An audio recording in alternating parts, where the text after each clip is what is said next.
Sutton Stracke responds to RHOBH critics amid backlash over her reunion antics.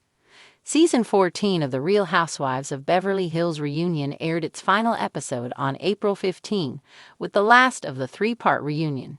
However, days later, Sutton Stracke felt the wrath of viewers. Sutton has been getting heat for turning her back on Garcelle Beauvais, seemingly prompting the actress to quit the show after 5 seasons. The duo's once close friendship is now broken, and we'll have to wait and see if it can be repaired. The Southern Belle initially ignored the ongoing backlash about her behavior over the past few weeks. However, she recently broke her silence and responded to harsh comments on her page. Sutton Stracke responds to backlash over her treatment of Garcelle Beauvais. Angry RHOBH fans are not letting up on Sutton over how she treated Garcelle at the reunion. The Southern Belle had restricted comments on her recent post amid ongoing backlash. She shared another photo with her son and allowed comments, assuming that the critics would let up. She was wrong. One commenter recounted the last few minutes of the reunion when the women were asked to share a memorable moment from the season. "Garcelle chose to uplift you and your relationship with your mom," exclaimed an Instagram user. "And instead of taking this opportunity to uplift her back when she's down, you decided to choose to encourage and connect with Erica, the woman that put you down so badly all season." At BioTree No, "I said it was the biggest surprise," Sutton retorted. "Truly surprised that we weren't at our throats for once." Another Instagram user reasoned, "Garcelle finally woke up and realized her friend wasn't really her ally when she needed her to be," adding that Sutton only wants Kyle's approval and support. Sutton responded to that comment with, "Untrue." Garcelle Beauvais unfollows her RHOBH castmates. Meanwhile, eagle-eyed viewers noticed that Garcelle Beauvais did a mass unfollowing of her RHOBH castmates. And in case you're wondering, yes, Sutton was included in that batch. It's hard to tell if she was following everyone at the start of the season, but we know she was following Kyle Richards, and that's no longer the case. Things have now turned sour between Garcelle and the OG. She's also not following Erica Jane, Dorit Kemsley, Bozoma St. John, or Sutton Stracke. The only RHOBH women in Garcelle's good graces are Kathy Hilton and Jennifer Tilly. In the golden light of a California morning, Sutton Stracke sips her espresso on the terrace of her Beverly Hills home, the scent of gardenias wafting on the breeze. She looks composed, legs crossed, a crisp linen blouse hugging her shoulders, and her signature Southern charm firmly intact. But there's something in her eyes today, calm, sure, but fiery too. She's ready to speak. "People are going to say what they want," she begins, her voice velvet but firm. "That's the name of the game, isn't it? We sign up to live our lives out loud, and that means when we trip, people are gonna point. But honey, I'd rather trip in couture than sit silently in the shadows." The Real Housewives of Beverly Hills Season 13 reunion aired last week, and the fallout has been nothing short of explosive. Fans were quick to take sides, memes flew, and hashtags like #TeamErica, #PoorKyle, and even #Sutton Spiraling trended across social media. Sutton's emotional reactions, her pointed questions, and one particularly awkward confrontation with Dorit Kemsley had Bravo fans clutching their pearls, or, depending on the camp, shaking their heads. But today, Sutton is unbothered. "I'm not here to win a popularity contest," she says matter of fact. "I'm here to be real. And sometimes being real means being messy, being emotional, being misunderstood. But I've never once been anything but authentic." She leans back, crossing her arms. "You want to talk about antics? Let's talk about antics." Antics are screaming over one another.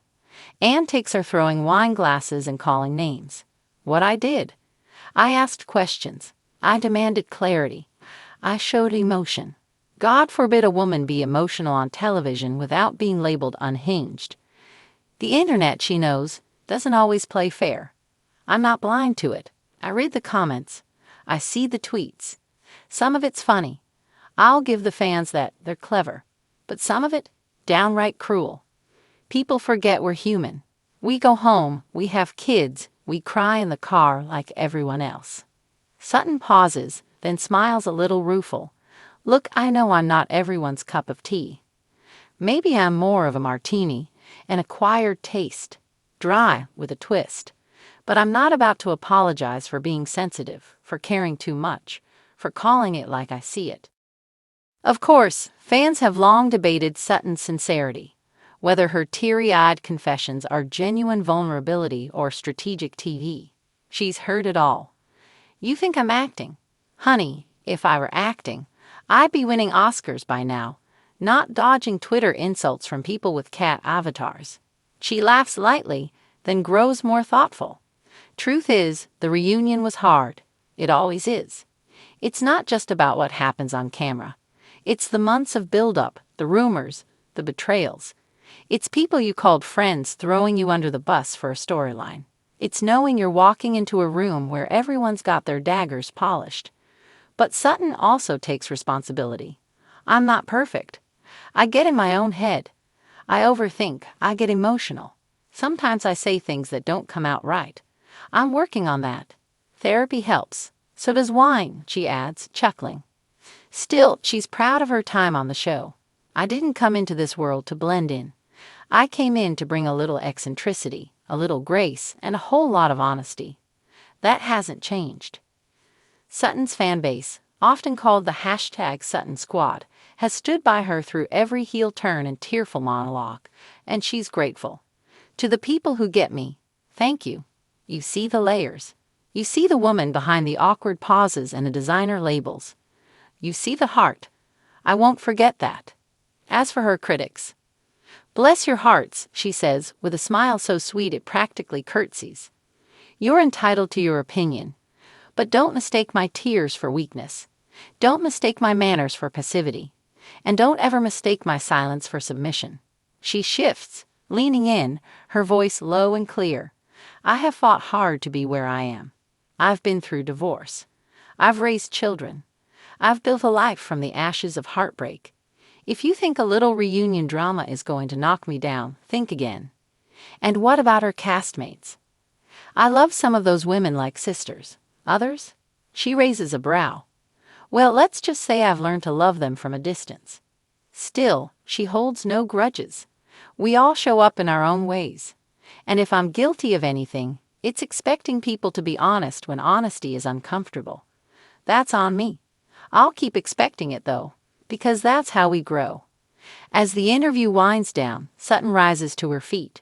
She walks over to a nearby rose bush, pinches off a bloom, and holds it up. He knows, she muses, roses are beautiful, but they've got thorns. People forget that. She smiles again, wry, defiant, and unmistakably Sutton. I'm not here to be perfect. I'm here to be real, and real is complicated. Real is raw. Real is saying the wrong thing and then trying to fix it.